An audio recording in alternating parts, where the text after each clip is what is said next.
வெற்றிகரமாக ஓடிக்கொண்டிருக்கும் டியூட் திரைப்படத்தை இன்று காணும் வாய்ப்பு கிடைத்தது.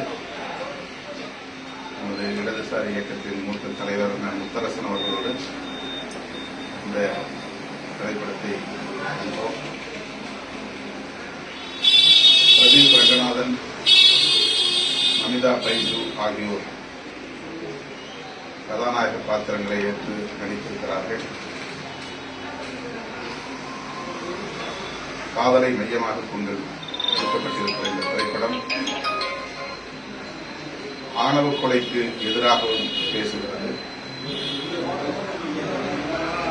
காதலுக்கு சாதி, மதம், பொருளாதாரம் போன்ற எந்த வரையறையும் தேவையில்லை,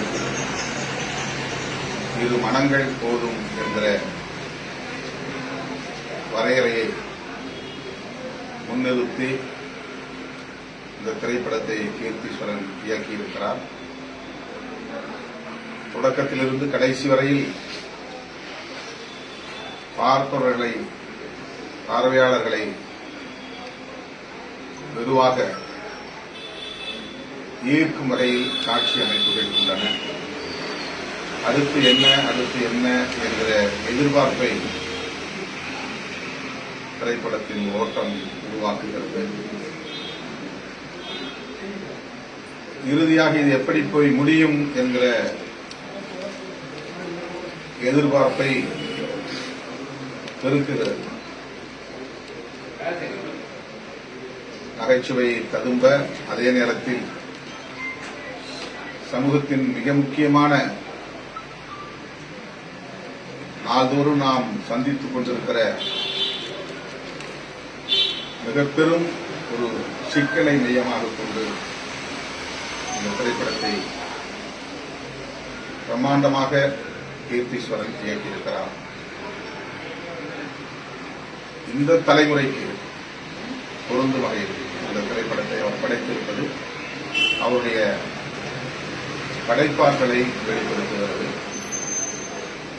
இந்த தலைமுறையினரின் உளவியலையும் அவர் நல்ல முறையில் உள்வாங்கி இருக்கிறார், அதை வெளிப்படுத்தி இருக்கிறார் என்பதற்கு இந்த திரைப்படம் ஒரு சான்றாக உள்ளது. ஜென்சி கிட்ஸ் என்று சொல்லக்கூடிய 21ஆம் நூற்றாண்டை சார்ந்த இந்த தலைமுறையினர் கையாளக்கூடிய, நாள்தோறும் புழக்கத்தில் பேசக்கூடிய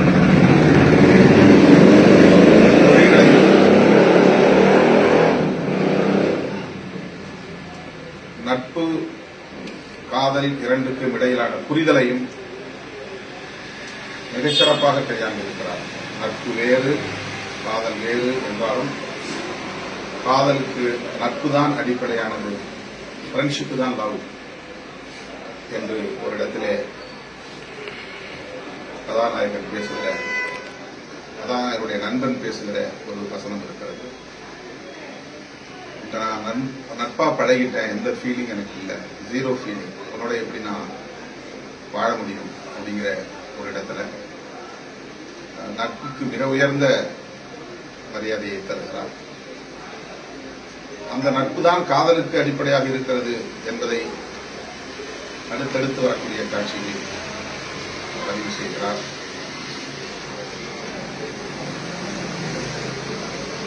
உனக்கு பிடிக்கிற நேரத்தில் எனக்கு பிடிக்கல, எனக்கு பிடிக்கிற நேரத்தில் உனக்கு பிடிக்கல என்று சொல்லுகிற அந்த இடம்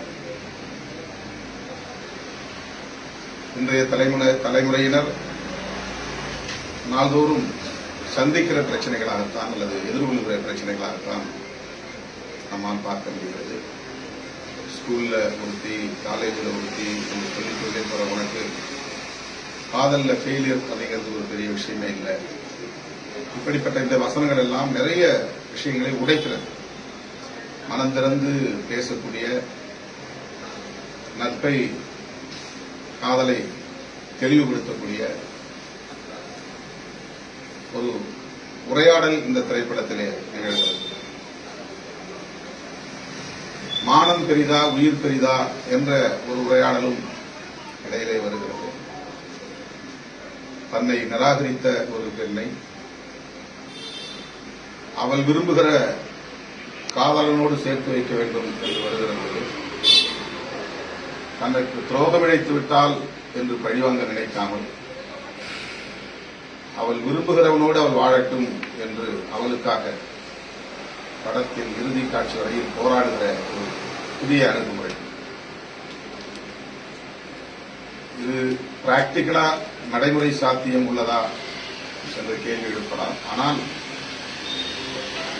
இதை ஒரு விவாதமாக்கியிருக்கிறார் அல்லது இதை வெளிச்சப்படுத்தி இருக்கிறார் இயக்குநர் ஈஸ்வரன் என்பது கவனிக்கத்தக்க ஒன்று. அப்படி இருந்தால் ஒன்றும் தவறில்லை. என்னுடைய மானத்தை விட நாம் விரும்பும் பெண்ணின் உயிர் முக்கியமானது. குழந்தை பருவத்திலிருந்து விளையாடி பழகி அந்த நட்பை எண்ணி பார்க்கிற போது அந்த கதாநாயகியின் தகப்பன் தந்தை ஒரு பழமைவாதியாக இருக்கிறார். தன்னுடைய சொத்துக்கு ஒரு வாரிசு வேண்டும். அந்த வாரிசு தன்னுடைய உறவாக இருக்க வேண்டும், சாதியாக இருக்க வேண்டும் என்று எதிர்பார்க்கிற ஒரு தந்தை. இந்த 20K கிட்ஸுக்கு பொருந்தாத ஒரு தலைமுறை, ஜென்சி தலைமுறைக்கு பொருந்தாத ஒரு தந்தை. அப்படிப்பட்ட நேரத்தில் அந்த பெண்ணை அவர் கொன்றுவிட வாய்ப்பு இருக்கிறது என்கிற காரணத்தினால் அவர் உயிரை காப்பாற்ற வேண்டும் என்று போராடுகிற இடம். அதைவிட மிக முக்கியமாக அவள் விரும்புகிற இரண்டாவதாக விரும்புகிற பாரி என்கிற பாத்திரம். அவனுக்கு திருமணம் செய்தாக வேண்டும், ஆனால் சூழல் இல்லை. அப்போது அந்த பாத்திரம் நீ எனக்காக திருமணம் செய்து அந்த பெண்ணை பிறகு என்னிடம் ஒப்படைக்க வேண்டும் என்று சொல்லுகிற இடம் மிகவும் உணர்வுபூர்வமானதாக இருக்கிறது. அதை ஏற்க முடியாது, அது நம்முடைய உளவியல். ஆனால் ஏற்க வேண்டும் என்பது இந்த தலைமுறையின் ஒரு பரிணாம வளர்ச்சி. அதுதான் இன்றைய உளவியலில் இருக்கிற முக்கியமான ஒரு புள்ளி.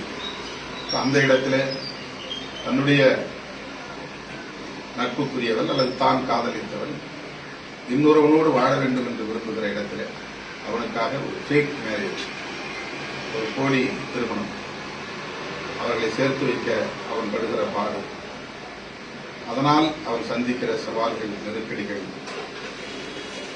இடர்கள், எல்லாவற்றையும் படத்திலே கொண்டு வருகிற அதே வேளையில் இடையிடையே அதை நகைச்சுவை ததும்ப படைத்திருப்பது